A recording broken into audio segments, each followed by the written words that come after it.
शेवटी पोहोचलोच. जेठालाल तिकडे जायची वाट पोहणाला द्यायची डान्स करून राहिली.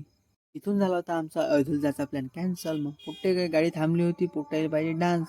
पोट्ट्याने डान्स केला. आम्ही सरळ निघालो अयोध्येला जायसाठी, पण रस्त्यात पडली आमची गाडी खराब. इथे भेटले महाराष्ट्रातले काही मित्र. आम्ही केली गाडी पार्क आणि निघालो वाराणसीतल्या गल्ली गुल्ले इथून नदीच्या काठावर जासाठी. आणि इथे एवढी गर्दी होती का जेवढी गर्दी आम्हाला प्रयागराजमध्ये पाहायला नाही भेटली. गल्ल्याने चालत चालत पोचलो मग आम्ही गंगा घाटवर. इथं पोचल्यावर आम्ही काहीच नाही केलं, पहिले बोट पाहिली, त्या बोटीत बसलो. आम्ही इथं 100 रुपये पर कॅन्डिडेटच्या हिशोबानं पुरे घाट फिरलो. मस्त वाटलं. सगळ्यात महत्त्वाचं होतं ही मणिकर्णिका घाट.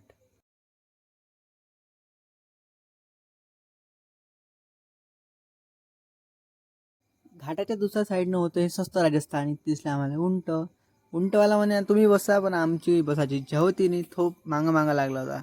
100 रुपयातच पूर्ण घुमवतो म्हणे. म्हटलं नाहीच पाहिजे आम्हाला. घरचे लोक कोर राहिले ते फुल माहोल. मला काही पोहता येत नाही तरी पोहलं मी थोडंसं. आंघोळ झाली होती. आता जात होता आम्हाला मंदिरात जाण्यासाठी मोबाईल काढून ठेवा लागते लॉकरमध्ये. काशीत एवढी गर्दी होती का मंदिरासाठी पूर्ण दिवस गेला. हे होतं रातचा सीन इच्छा, पण रात्री झाली होती गंगा आरती कॅन्सल त्याच्यानं. आणि आम्हाला की पुरी काशी फिरायला टाइम भेटला नाही. बनारसमध्ये या ना, बनारसीत पान नाही खाऊ होऊच शकत नाही. पान घेऊन खाल्लं. भेटू रे पुढच्या ब्लॉगमध्ये.